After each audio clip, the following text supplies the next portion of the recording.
সবাসীরা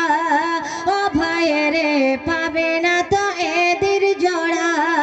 কোথাও রে এই গ্রামবাসী সবাসীরা